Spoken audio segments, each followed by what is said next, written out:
धर्म के आधार पर आरक्षण यह असंवैधानिक है। बाबा साहब भीमराव अम्बेडकर जी ने भारत की संविधान सभा में इसका पुरजोर विरोध किया था, लेकिन उस सब के बावजूद कांग्रेस और उसके सहयोगी इंडी गठबंधन से जुड़े हुए दल हैं, इन लोगों में एक होड़ सी लगी है मुस्लिम आरक्षण देने का। और कांग्रेस का इतिहास तो इस मामले में बहुत दागी रहा है। 2006 में जस्टिस रंगनाथ मिश्रा कमेटी गठित करके कांग्रेस ने ओबीसी का हिस्सा काट करके मुस्लिमों को देने का कुत्सित प्रयास किया था जब यूपीए गवर्नमेंट थी। ऐसे ही कांग्रेस ने जस्टिस राजेंद्र सच्चर की अध्यक्षता में कमेटी बना करके अनुसूचित जाति के आरक्षण में सेंध लगाने का प्रयास किया था। कुछ मुस्लिम जातियों को अनुसूचित जाति में शामिल करने का कुत्सित प्रयास किया था। बीजेपी और एनडीए ने उसका विरोध किया था। कांग्रेस की जब आंध्र प्रदेश में सरकार थी, उन्होंने उस वहां के ओबीसी के आरक्षण को मुसलमानों को दिया था। कांग्रेस की कर्नाटक सरकार ने मुसलमानों की सभी जातियों को ओबीसी में शामिल करके ओबीसी के आरक्षण में सेंध लगाया है। वेस्ट बंगाल के अंदर टीएमसी ने 2010 में 118 मुस्लिम जातियों को ओबीसी में शामिल करके पिछले 14 वर्ष से लगातार ओबीसी के आरक्षण के अधिकार पर उन्होंने पूरी तरह एक प्रकार की डकैती डाली है।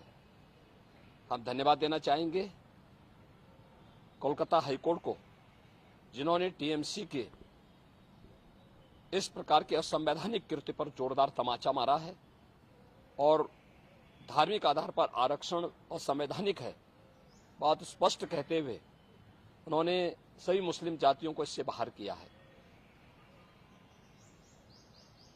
इसी प्रकार से बिहार के अंदर लालू जी पहले ही बोल चुके हैं कि मुसलमानों को, सभी मुसलमानों को आरक्षण मिलना चाहिए। इसका मतलब आरक्षण कहां से मिलेगा? यह आरक्षण यही ओबीसी और एससी एसटी का आरक्षण में से ये बांट करके मुसलमानों को देना चाहते हैं।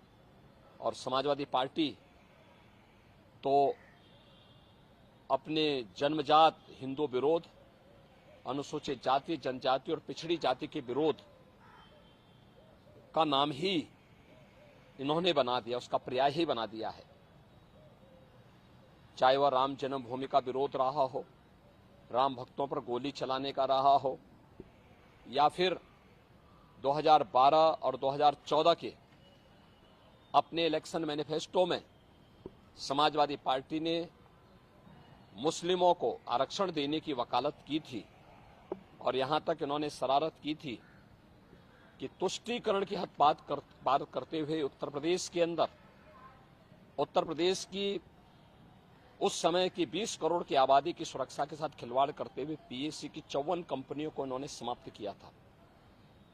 और उस समय इन्होंने पीएससी की भर्ती जो निकाली थी उसमें इन्होंने प्रयास किया था कि 15% मुस्लिम आरक्षण हो। माननीय न्यायालय को हस्तक्षेप करना पड़ा था। ये जो होड़ है एक खतरनाक होड़ है।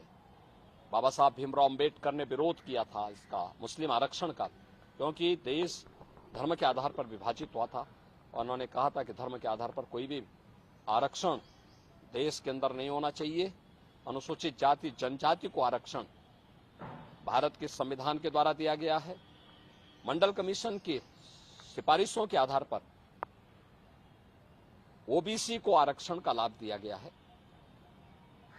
Bharatiya Janata party SC ST और ओबीसी के आरक्षण को सुरक्षित रखने के लिए किसी भी प्रकार के मुस्लिम आरक्षण का विरोध करती है और दूसरा, मुस्लिम आरक्षण असंवैधानिक भी है और अगर इस प्रकार की कुप्रथा को थोपने का प्रयास होगा, ये देश की अखंडता के लिए एक चुनौती होगी। महाराज जी, कोई कोटे में कोटा डेवलप कर रहा है, क्या इसे अगर ये ऐसा करने में सफल होते हैं तो क्या वर्ग संघर्ष की स्थिति नहीं होगी? जो ओबीसी जिनको संविधान के अनुसार आरक्षण मिला है उनका हक मारा जाएगा, तो एक नए संघर्ष की स्थिति बनती नहीं? देखिए, हमने कहा ना, ये बाबा साहब भीमराव अम्बेडकर के द्वारा बनाए गए संविधान का अपमान है और भारत के संविधान की मूल भावना के विरुद्ध भी है। ये असंवैधानिक कृत्य है, इसे कतई स्वीकार नहीं किया जाना चाहिए।